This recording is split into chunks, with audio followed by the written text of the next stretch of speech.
কারণ এই দেশ এই সময় পরিস্থিতি ভালো নয় যেভাবে অত্যাচার মুসলমানদের উপর হচ্ছে। জি হ্যাঁ, হতে পারে ভারতবর্ষ হিন্দুস্তানের মাটি, মুসলমানের রক্ত দিয়ে এই দেশে হয়েছে খাঁটি। ইংরেজদের তাড়িয়ে আনিল যারা ভারতের স্বাধীনতা, মুছে গেল ইতিহাস হতে আজ তাদেরই কথা। ক্ষুদিরাম, বাদল, বিনয়, দীনেশ, প্রফুল্ল, চাকি, এরাই এনেছে স্বাধীনতা, আর কেউ আনেনি নাকি। চারিদিকে দুশ্মন, ভেঙো না মন, সাহস জমিয়ে রাখো বুকে, ইমান জিন্দা করে জিহাদের হুঙ্কারে পরাজিত করো আজ শত্রুকে। চারিদিকে গাদ্দার, ভিনদেশি তাবেদার, সজাগ দৃষ্টি রাখো সবে।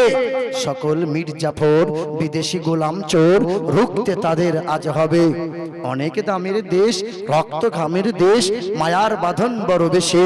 হিন্দু মুসলমান, বৈধ বা খ্রিস্টান, আমরা সকলেই তো ভারতবাসী। কেন এত সংঘাত, কেন কিসের বিবাদ? ভাই ভাই রাখো হাত হাতে, সমরে পক্ষপাতী হয়েছে ষষ্ঠ জাতি। নজির দেখাও আজ দুনিয়াতে, যারা বলেন নারে তাকবীর।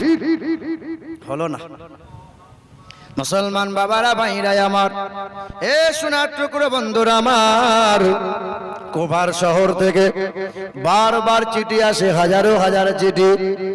ইমাম পাককে বারবার চিঠি দিয়ে ডাক দেয়া হয়, ইমামে হোসাইন আপনি কুফার দিকে রওনা দেন, দেরি করিয়েন না, কারণ এজিদেরকে আমরা মেনে নিতে পারবো না, এজিদের হাতে বায়াত হতে পারবো না। আপনি নবী মুস্তাফার নওয়াজ শাহ, আপনার হাতে হাত রেখে বায়াত গ্রহণ করে ধন্য হয়ে যেতে চাই। ইমাম পাককে বারবার দাওয়াত দেয়া হয়। মুসলমান মুসলিম বিন আকিল তার নাম, মুসলিম বিন আকিল রওনা দিয়ে দিলেন, দুই নাবালক বাচ্চাকে নিয়ে কুফার দিকে রওনা দিলেন। ইমাম পাককে স্মরণ করে ওই মুনাফিকরা, কুফার মানুষেরা, কুফার মুসলমানেরা ইমাম পাক স্মরণ করে সবাই হাতে হাত রেখে বায়াত গ্রহণ করে গেল। সঙ্গে সঙ্গে চিঠি লিখে দিলেন। ইমামে হুসাইনকে যখন চিঠি লিখলেন, আপনি দেরি করিয়েন না, জলদি করে চলে আসেন, দেরি করিয়েন না। কুফার মানুষরা বেশ ভালো সহযোগিতার হাত বাড়িয়েছে, তারা একে একে মহাব্বত দেখিয়েছে। মুসলমান সোনার টুকরো বন্ধুরা আমার, ও বাবাজিরা, ভাইরা আমার, কিতাবের মধ্যে লেখা আছে, কোন কোন ইতিহাসে পাওয়া যায় 92 জন সাথী সঙ্গী তারা মদিনা থেকে রওনা দেবেন। আবার কোন কোন কিতাবে পাওয়া যায় 82 জনা। কতজন শহীদ হয়েছিল? কতজনে? মুসলমান বাবারা, ভাইরা আবার, নিজ কন্যাকে নিলেন, নিজ পুত্রকে নিলেন, নিজ ভাগনাকে নিলেন, বোনকে নিলেন, ভাইকে নিলেন, আহারে চাচাতো ভাইকে নিলেন, ভাতিজাকে নিলেন, সাথী সঙ্গে নিলেন। মায়ের রওজা মুবারকটা জড়িয়ে ধরে কান্না করে বললেন, মা, মা, আমাকে নয়ন ভরে দেখে নাও না মা।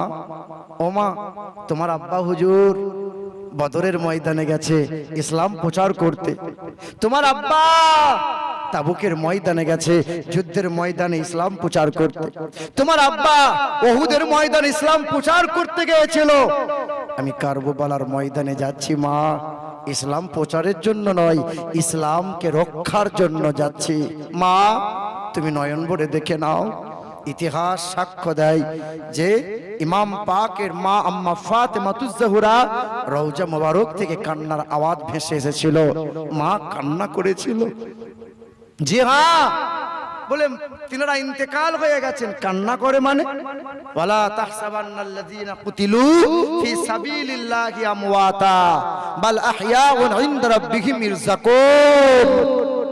না বন্ধু না, আল্লাহ রাস্তায় যারা নিজেকে বিলিয়ে দিয়েছে তাদেরকে মরা মুর্দা ভেবো না, যেমন ছিল আজ তেমন আছে।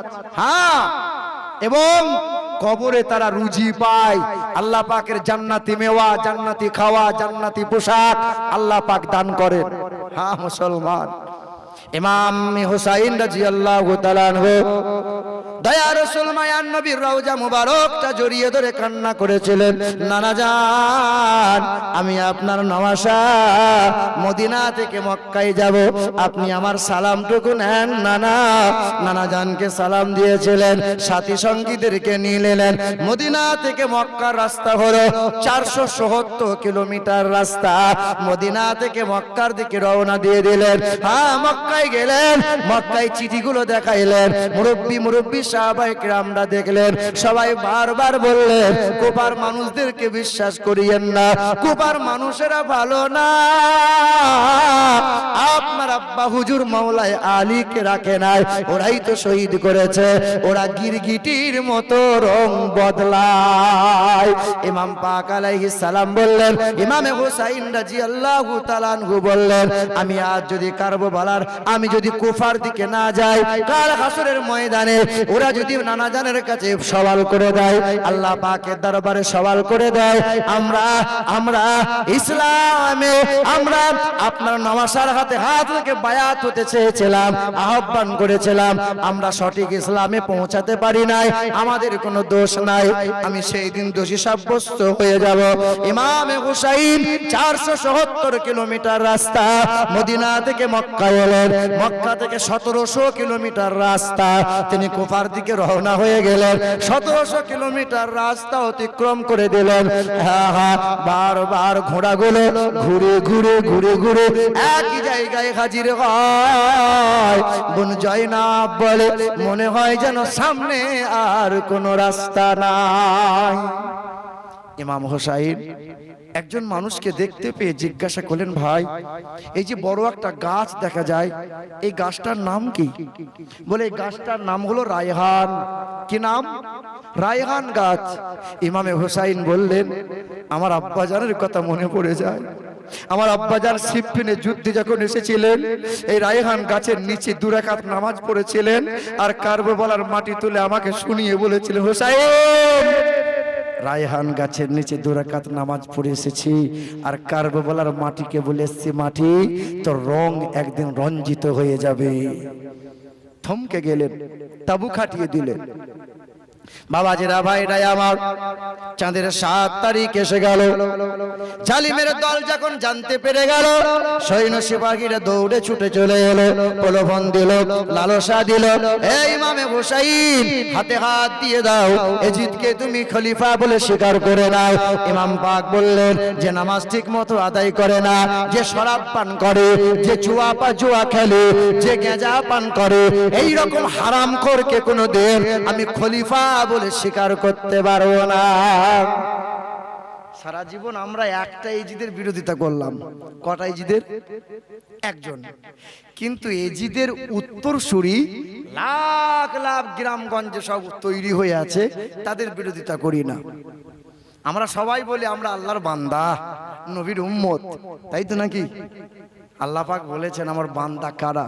ইয়া ইবাদ ইন্না আরদি ওয়াসিআতুন ফাইয়ায়া ফা'বুদুন। ইয়া ইবাদ লা খাউফুন আলাইকুমুল ইয়াউমা ওয়ালা আনতুম তাহজানুন। আমার বান্দা হলো তারা, আমার নবীর উম্মত হলো তারা, ছেলের বিয়েতে 4 লাখ টাকা হারামের টাকা গুনে গুনে নেয় যারা, তাই তো নাকি? আমার বান্দা হলো তারা, আর মোথাবাড়ি বাজারে গিয়ে লটারি কাটে যারা। কি বলছেন বলেন? সবাই তো নিজেকে বান্দা বলে দাবি করি, আল্লাহর বান্দা। শ্বশুরের 3টে বৌমা, কটা বৌমা গো? কজন? 3 জন। তো ছোট বৌমা খুব আদরের, শুধু শ্বশুরকে বলে, আব্বা সকালবেলায় চা দিয়েছি, 2টো ভালো বিস্কুট দিই, একটু ঘি দিয়ে মুড়ি মাখিয়ে দিই আব্বা। আবার 10টা হয় তো বলে, আব্বা একটু টিফিন করে নাও। আবার গোসল করার সময় হয়তো, আব্বা পানি টিপে দিয়েছি, গোসল করো। লুঙ্গি গেঞ্জি হাজির করেছি, গোসল করে তুমি লুঙ্গি দেবে না, আমি তোমার বৌমা না, আমি ধোবো। দুপুরবেলায় খাবার খাই তো মাথার কাছে হাওয়া করে বলে, আব্বা তুমি খাও। চায়ের দোকানে বসে বসে বলে, বৌমা আমার একটা। আসলে বৌমা কটা? 3টা।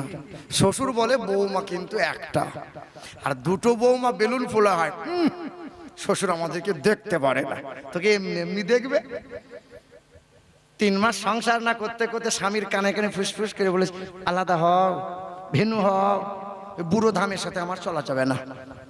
আর আমাদের সব ইঁড়ে গরুগুলো হয়েছে, হ্যাঁ, বউকে বলছে খেপি তুই মন খারাপ করবি না, বাপ মাকে গোয়ালে দেবো, তোকে কিন্তু ছাড়বো না, তুই চিন্তা করিস না। আপনি আলাদা হন, ভেনু হন, কিন্তু বাপ মায়ের সাথে সম্পর্ক বিচ্ছেদ করবেন, কথা বন্ধ রেখে দেবেন? হায় হায় হায়, বাপ মায়ের সাথে সম্পর্ক বিচ্ছিন্ন করে ওই যতই হুসাইনি করুন না কেন, যতই মাথা ঠোকেন না কেন, আর 14 বার হজ আপনি করেন না কেন, আল্লাহর দরবারে কোনো গ্রাহ্য হবে না, আল্লাহ কবুল করবে না। হ্যাঁ, ইতিহাস সাক্ষ্য দেয়, নবী মুস্তাফা বয়ান করেন যে অনেক অতীতকালের ঘটনা। জুরাইশ আল্লাহর ওলি ছিলেন, যা চাইতো আল্লাহ তাকে তাই দিত।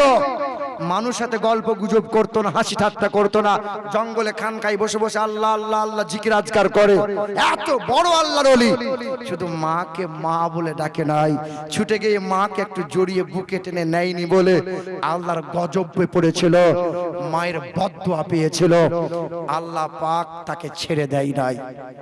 তুমি তো ছাড়ের ছাড় হে মুসলমান। এ সোনার টুকরো বন্ধুরা আমার, সুধী মানুষেরা, হারাম খেয়ে আল্লাহর বান্দা বলে দাবি করিয়েন না। শ্বশুরের বৌমা কটা, আসলে কটা? আর শ্বশুর বলে কজনকে? বৌমা আমার একটা। আচ্ছা, এইরকম বৌমা যদি শ্বশুরের চোখের সামনে কোনোদিন মারা যায়, এই শ্বশুরটা বৌমা বলে কাঁদবে না, নিজের মেয়ে মনে করে কাঁদবে, নিজের বেটি মনে করে কাঁদবে? আহ, তুই আমার মেয়ের মতো ছিলিস রে। সবাই তো আল্লাহর বান্দা বলে দাবিদার। আল্লাহ বলছে বান্দা আমার ওইটা। কোনটা? ইয়া ইবাদ ইন্না আরদি ওয়াসিআতুন ফাইয়া ফাবুদুন। আমার ইবাদতের সময় পাবে যখন তারা, সিজদায় পড়ে যাবে তারা, আর হারাম থেকে নিজেকে বাঁচিয়ে নিয়ে নবীর গোলামি করে তারা। মা আতাকুমুর রাসূল ফাখুযুহু ওয়া মা নাহাকুম আনহু ফান্তাহু। আমার নবী তোমাদেরকে যা যা দেয় তা তোমরা গ্রহণ করে নাও, আমার নবী তোমাদেরকে যা শোনায় তা তোমরা শুনে নাও, নবী যা হতে নিষেধ করে তা থেকে নিজেকে দূরে সরিয়ে নাও। উদখুলুল জান্নাহ আনতুম ওয়া আজওয়াজুকুম তুহবারুন। আমার বান্দা বান্দীদের জন্য জান্নাতকে সাজিয়ে রাখবো, আহলে পরিবার নিয়ে জান্নাতে যাবে, কখনো কষ্ট তারা পাবে না। বলে সুবহানাল্লাহ। এ মুসলমান বাবারা ভাইরাই আমার, চাঁদের 7 তারিখ হয়ে গেল, ফোরাত নদী তারা ঘেরাও করে নিল। ওই নদীতে পশু পাখি পান করে, ওই নদীতে কুকুর বিড়াল পানি পান করে। যার জন্য নল নদী, যার জন্য আকাশ জমিন, যাদের জন্য জান্নাত সাজিয়ে রেখেছেন, ওই আহলে বাইত তারাই আজকে নদীর পানি পান পায় না। এ মুসলমান, চাঁদের 7 তারিখ চলে গেল, 8 তারিখ হয়ে গেল, 9 তারিখ গত হয়ে গেল, 3 দিন পিপাসায় কাতর হয়ে রইল, না খাওয়া না পান করা। হে মুসলমানের ছেলেরা, সাথী সহচর যারা ছিল 82 জন পরিবার পরিজনেরা, পানি নাই, খাবার নাই, তবে এক ওয়াক্ত নামাজ তারা ছেড়ে দেয় নাই, নামাজ ছেড়ে দেয় নাই। আর যারা বুক পিটাচ্ছে তারা জীবনে নামাজই পড়ে নাই। মুসলমান সোনার টুকরো বন্ধুরা আমার, ও বাবাজিরা ভাইরা আমার, ও আমার মা ও বোনেরা, হুসাইনি মুসলমান, হুসাইনি মোহাব্বত কাকে বলে দেখেন। বেশি দিনকার কথা নয়, 1928 সালের কথা। 1928 সালে বাজারে বিক্রি হয়, একজন নওজোয়ান যুবক ছুটে গেল, বাজার থেকে বইটা কিনে নিয়ে এলো।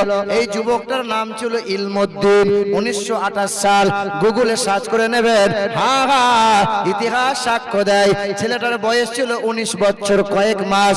এই ছেলেটার নাম ছিল ইলমউদ্দিন। সকাল সন্ধ্যা দরুদ শরীফ পড়তো, নবীজির বড় আশিক ছিল, 5 ওয়াক্ত নামাজ ছেড়ে দেয় নাই, তাহাজ্জুদের নামাজ পড়তো, কর্মে ছিল কাঠ মিস্ত্রি। এই নওজোয়ান জওয়ান যুবক ছেলেটা বড় একটা ভুজালি নিল, কাপড়ের মধ্যে লুকিয়ে নিল, ভুজালি নিয়ে চলে গেল, রাজপালের বালাখানার সামনে হাজির হয়ে গেল। রাজপালকে ডাক দেয়, রাজপালকে ডাক দেয়। রাজপাল তখন দরজার সামনে হাজির হয়, শত মানুষের সামনে ইলমুদ্দিন ভুজালিটা পেটে ভরে দিল। এ রাজপাল হত্যা হয়ে গেল, রাজপাল মারা গেল। 19 বছরের নওজোয়ান যুবক পালাই না, ভয় করে না, হাত দুই কান তুলে দিল। পুলিশ প্রশাসন ধরে নিল, গ্রেফতার হয়ে গেল, জজ কোর্টে দাঁড়িয়ে গেল। ইলমুদ্দিনকে প্রশ্ন করা হলো, স্বেচ্ছায় তাকে হত্যা করেছে এমনই জবাব দিয়ে দিল। ইলমুদ্দিনের বিরুদ্ধে কলম চালিয়ে দিল, জজ ফাঁসির অর্ডার দিয়ে দিল। ইলমুদ্দিন 19 বছরের ছেলেটার ফাঁসি হবে। ফাঁসির মঞ্চে দাঁড়িয়ে গেল, কালো কাপড় পরিয়ে দিল, গলায় দড়িটা ফাঁস দিয়ে দিল। জাল্লাদ টাইম পেয়ে গেল, দড়িতে টান দিয়ে দিল। ইলমুদ্দিনের চেহারা ঝুলে গেল, ইলমুদ্দিন ইন্তেকাল হয়ে গেল, ইলমুদ্দিন ইন্তেকাল হয়ে গেল। ইলমুদ্দিনে কবর গোসল দেওয়া হলো, ইলমুদ্দিনে কাপনে কাপড় পরানো হলো, ইলমুদ্দিনের চেহারায় খুশবু লাগানো হয়, কর্পূর লাগানো হয়। ইলমুদ্দিন আল্লাহর বান্দা, ইলমুদ্দিন আল্লাহর বান্দার জানাজা হয়। লাখ লাখ মুসলমান তারা জানাজায় শরীক হয়ে যায়। মুসলমানরা হাউমাউ করে কেঁদেছিল আর বলেছিল, হায় হায়, মুসলমানদের কলিজা ঠান্ডা করে আমাদের ঈমান বাঁচিয়ে দিয়ে তুমি আজকে শহীদ হয়ে গেলে, না ফেরার দেশে তুমি চলে গেলে। ইলমুদ্দিনে কবর হয়ে গেল, ইলমুদ্দিনে কবর হয়ে গেল। মুসলমানদের হাই হুতাশ নেমে এলো। 1 মাস চলে গেল, 2 মাস কেটে গেল, 3 মাস হয়ে গেল। আপনার সরকারের অনুমোদন পেয়ে গেল, পুলিশ প্রশাসন দাঁড়িয়ে থেকে ইলমুদ্দিনের কবরটা খনন করা হয়, ইলমুদ্দিনের লাশটা তোলা হয়। হ্যাঁ, ইতিহাস সাক্ষ্য দেয় 3 মাস পরে কবর থেকে যখন লাশ তোলা হয়, যেমনকার কাপনে কাপড় ছিল, 3 মাস পরে তেমনই কাপনে কাপড় পাওয়া যায়। ইলমুদ্দিনের চেহারা মাটি ছোঁয় না, পোকামাকড় যায় না। ইলমুদ্দিনের চেহারার লোমগুলো খসে যায় না, নখগুলো পড়ে যায় না। আল্লাহর বান্দা আহলে বায়তের প্রেমিক ছিল, তাই তার চেহারা 3 মাস আগে যেমন ছিল এখনো জিন্দা রয়ে গেল। দার্শনিকরা বলেন, চিকিৎসা বিজ্ঞানরা বলেন যে মানুষ যখন মারা যায়, মানুষ যখন কবর দেওয়া হয়, 6 দিন পরে নখটা পড়ে যায়, আর 9 দিন পরে চুলগুলো খসে খসে পড়ে যায়। তাই কোনো কবি বলেন, 6 দিন পরে নখ খসে যাবে, 9 দিন পরে চুল, 6 দিন পরে নখ খসে যাবে, 9 দিন পরে চুল। আরে কবর গাহের সামান নিতে কইরো না কেউ ভুল, কবর জায়গা ভালো নয়, কবর জায়গা ভালো নয়। আমল দিয়ে কবর গৃহ সাজিয়ে নিতে হয়, কবর জায়গা ভালো নয়। 17 দিনে পেটে পেটে শেষ, পোকার খাদ্য হবে। 60 দিন পরে গোশত থাকবে না, কঙ্কাল পরে রবে। 17 দিনে পেটে পেটে শেষ, পোকার খাদ্য হবে। 60 দিন পরে গোশত থাকবে না, কঙ্কাল পরে রবে। 90 দিন হাড় গুলি সব, 90 দিন হাড় গুলি সব আলাদা হয়ে রয়। কবর জায়গা ভালো নয়, কবর জায়গা ভালো নয়। আমল দিয়ে কবর গৃহ সাজিয়ে নিতে হয়, কবর জায়গা ভালো নয়, কবর জায়গা ভালো নয়। সবাইকে কবরে যেতে হবে, কিন্তু কেউ মরতে চায়, কেউ মরতে চায়। 100 বছর 150 বছর মানুষ বাঁচলেও কেউ মরতে চায় না। আমার বাপের নানি 118 বছর বেঁচে ছিল। আমার নিজের নানি যখন মারা গেছে, নানা যখন মারা গেছে, বাপের নানি তখনও বেঁচে আছে। তা ইন্তেকাল হওয়ার 6 মাস আগে আমি গিয়ে জিজ্ঞাসা করছি, বড় মা আরো কি থাকতে চাইছো? তো বাপের নানি তখন বলছে, আরো 10 বছর হলে ভালো হতো বাবা, কেউ মরতে চাই না। কিন্তু পৃথিবী কাউকে থাকতে দেবে না, সবাইকে চলে যেতে হবে। মুসলমান বাবারা, ভাইরা আবার আশুরার রাত চলে এলো। ইমাম পাকের সহচররা ইবাদতে মশগুল হয়ে গেলেন। ইমাম পাক বারবার বুঝিয়েছিলেন, বাড়ি চলে যাও, বিবিদের বেধবা করে দিও না, পরিস্থিতি ভালো নাই, বাচ্চাগুলোকে এতিম বানিয়ে দিও না। না, কেউ যাবে না। ইমাম পাকের মহব্বতে রয়ে গেলেন, জান দেবো কিন্তু পিছনের দিকে পিছু পা হাঁটবো না। রয়ে গেলেন। ফজরে ওয়াক্ত চলে এলো। ইমাম হুসাইন আওয়াজ দিলেন, আজান দাও। আলী আকবর 18 বছরের সন্তান, আজান হেঁকে দিলেন। ইমাম পাক ইমামতি করে নামাজটা কমপ্লিট করে নিলেন। এই দিকেও নামাজ হয়, ওই দিকেও নামাজ হয়, এই দিকে যেমন আজান হয় ওই দিকেও তেমন আজান হয়। হ্যাঁ মুসলমান, তাদের নামাজ ছিল, কোরআন ছিল, আহলে বায়তের প্রেম ছিল না। তাদের অন্তরে নবীর বাগানের মহব্বত ছিল না। বাবাজিরা, ভাইরা আমার, হাবিব রাদিয়াল্লাহু তাআলা আনহু বয়স্ক সাহাবী ছিলেন। সর্বপ্রথমে তিনি আঙ্গুল হাত তুলে দিলেন, আমার মাওলা ইমাম, আপনি আগে আমাকে অনুমতি দেন, আমি বয়স্ক, আমি আগে যাব। হাবিব রাদিয়াল্লাহু তাআলা আনহু আগে গেলেন। আর যুদ্ধের ময়দানে কয়েকজন ব্যক্তিকে জাহান্নামে পাঠিয়ে দিয়ে শহীদ হয়ে গেলেন।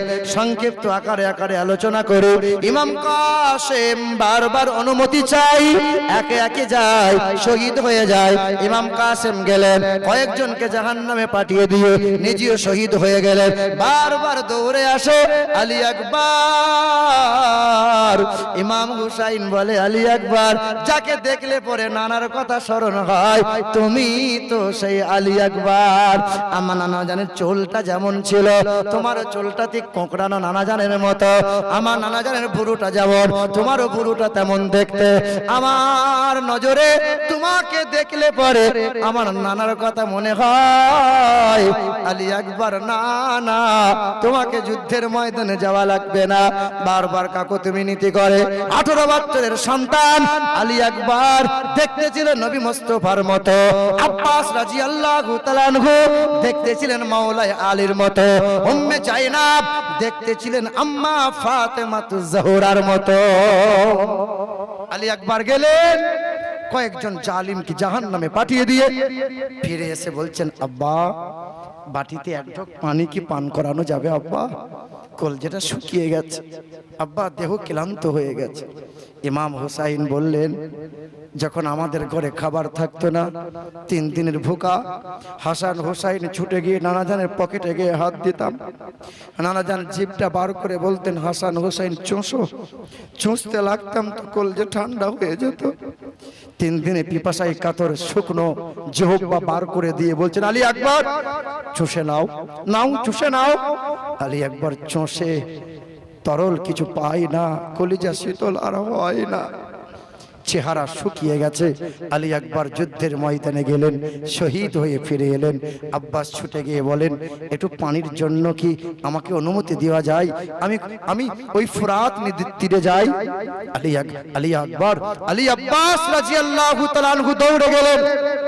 পানি সামনে পেয়ে পানি পান করে নাই, মোশকে পানি ভরে ঘোড়ার পিঠে লাগাম টেনে দিয়েছেন। ঘোড়া দৌড়ে যায়, এক হাতে তলোয়ার, এক হাতে পানি ধরে আছেন, মোশকে ভরা পানি। জালিমের দল লক্ষ্য করে হাতে মারে নাই, সর্বপ্রথমে পানিতে মেরেছে।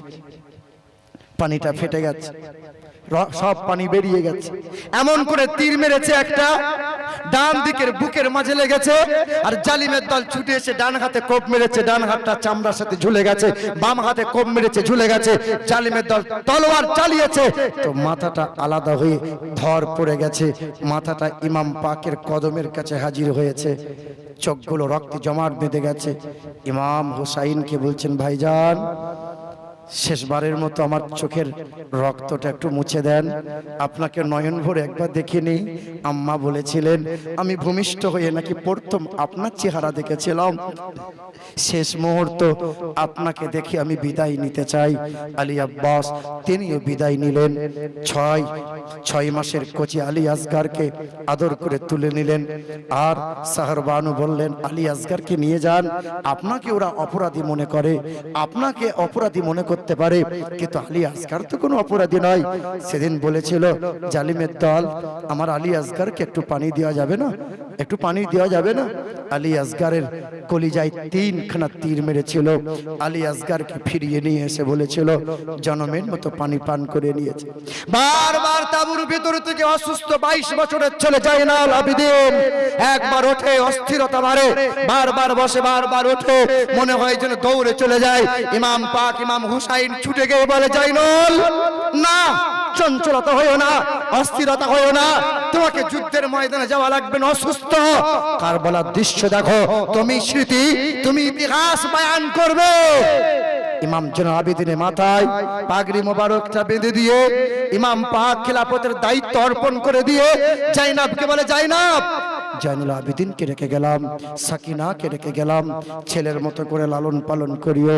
ইমাম হুসাইন যখন চাচাজানের লোহার যুদ্ধের পোশাক পরে নিলেন, যখন তিনি নবী মুস্তাফার তাজ মুবারক পাগড়িটা বেঁধে নিলেন, যখন তিনি জুলফিকার ডান হাতে তুলে নিলেন, তখন ইমাম হুসাইন রাদিয়াল্লাহু তাআলা আনহু দুলদুলের পিঠে যখন চড়ে গেলেন, উম্মে সাকিনা 6 বছরের মেয়ে ছুটে গিয়ে ঘোড়ার পিছনের দিকে পা দুটো বুকের কাছে জড়িয়ে ধরে বলছে, দুলদুল যাস নে, যাস নে, কাসেম গিয়েছে ফিরে আসে নাই, আলী আকবর গিয়েছে ফিরে আসে নাই, আমার আব্বাজানকে নিয়ে চলে যাবে, আমার আব্বাজান হয়তো ফিরে আসবে না। কার কাছে আমি আদর পাবো?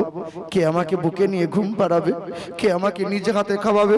কে আমাকে কাঁধে চড়ে মদিনার বাজারে ঘুরবে? যাস না। সেদিন ইমাম হুসাইন লাগাম টানে, দুলদুল পা বাড়াতে পারে না। ইমাম পাক নেমেটিয়ে সাকিনাকে জাইনাবের কোলে তুলে কপালে চুমা দিয়ে বললেন আসছি, সালাম দিয়ে চলে গেলেন। যুদ্ধের ময়দানে যেমন হাজির হলেন, কচু কাটার মতো কাটতে লাগলেন, তলোয়ার উত্তপ্ত হয়েছিল, গরম তলোয়ার যখন চলতেছিল, ইমাম হুসাইনের তলোয়ার শান্ত করার মতো কোনো পালোয়ার নাই, ইমাম পাকের তলোয়ার থামিয়ে দেওয়ার মতো কোনো বীর নাই, কোনো মুজাহিদ নাই, কেউ নাই। ইমাম পাক আলাইহিস সালাম ইমামে হুসাইন তলোয়ার চালায়। সেদিন জুম্মা মসজিদের আজান চলে আসে, আজান যেন তলোয়ারে ঝংকার মারে। আজান নাকি এমন এক দোয়া, আজান নাকি এমন এক মন্ত্র, আজান নাকি এমন এক শব্দ ইমাম পাকের তলোয়ারকে শান্ত করেছিল। ইমাম পাকের হাতকে দুর্বল, ইমাম পাকের হাতকে শান্ত করে দেয়, ইমাম পাকের তলোয়ারকে নামিয়েছিল। আজানকে ইজ্জত, আজানের সম্মান দেওয়া যাক লাগবে। ইমাম পাক আজানের ইজ্জত দেওয়ার কারণে, সম্মান মর্তবা দেখে ইমাম পাক তলোয়ার যখন ঝুঁকিয়ে নিলেন, ইমাম হুসাইনের চেহারায়, আরে না 72 নয়, ইমাম পাকের চেহারায় 133টা জালিমের দল তীর মেরেছিল, তীর মেরেছিল। হ্যাঁ মুসলমান, ইমাম পাক যখন ঘোড়ার পিঠ থেকে নেমে তলোয়ার জমিনে গিরে দিলেন, ছুটে এসে বেঈমান মারওয়ান ছুটে এলো, জালিম আপনার ইবনে জিয়াদ ছুটে এলো, ওমর বিন সাদ ছুটে এলো, কালো কুত্তা সীমার ছুটে এলো, কেউ পা দুটো টিপে ধরে, কেউ বুকের মধ্যে পা দেয়। ইমাম পাক আলাইহিস সালাম সেদিন কান্না করেছিল আর বলেছিল জালিম, এই বুকে আমার নানা জান চুমা দিয়েছে, চিনতে পারিস নিস, এই কানে আমার নানা চুমা দিয়েছে। সর্বপ্রথম নানা আমাকে কালেমার দাওয়াত কানে পৌঁছেছিল, নানা আমাকে গলায় চুমা দিয়েছে, নানা আমাকে ঠোঁটে চুমা দিয়েছে। যে নানা আমাকে এত মোহাব্বত করে যে নিজ পুত্র ইব্রাহিমকে খুদার রাহে ফিরিয়ে দিয়ে আমাকে কোলে আদর করতেছিল, সেই নানা জানের উম্মত আমি নওয়াসা। আমি সেই ইমামে হুসাইন, যে হুসাইনের জন্য নবী মুস্তাফা খুতবা বন্ধ করে দিয়ে আমাকে আদর করে বুকে টেনে নিয়েছিল, সেই আমি ইমামে হুসাইন, যে ইমামে হুসাইনের জন্য নবী মুস্তাফা সিজদাকে লম্বা করে দিয়েছিল। এক কুত্তা, কালো কুত্তা সীমার 2 রাকাত নামাজ পড়তে দে, ইমাম সিজদা মোকাম্মল করতে পারে নাই, জালিম খঞ্জর চালিয়েছিল। ইমাম পাকের মাথা সার মোবারক যখন কেটে নিল, ইমাম পাকের দেহটায় 22টা বর্ষা করে আঘাত দিয়েছিল, কম বেশি 78 জায়গায় তলোয়ার দিয়ে ছন্ন খন্ন বিখন্ন করেছিল, আর 70টা ঘোড়া ইমাম পাকের দেহের উপর দিয়ে চালিয়েছিল। ইবনে জিয়াদের সৈন্য বলেছিল যে ঘোড়ার পিঠে আমি চড়েছিলাম, আমি শব্দ শুনতে পেয়েছিলাম যে ইমাম হুসাইনের পাঁজরের ভারগুলো মরমর করে ভাঙছিল। মুসলমান সোনার টুকরো বন্ধুরা, তাদের কলিজায় একবার লাগে না, তাদের বিবেকে একটু বাধা দেয় নাই। তারাও সব নামদারি মুনাফিক ছিল। বর্ষার মাথায় ইমাম পাকের সার মোবারকটা গেতে নিল।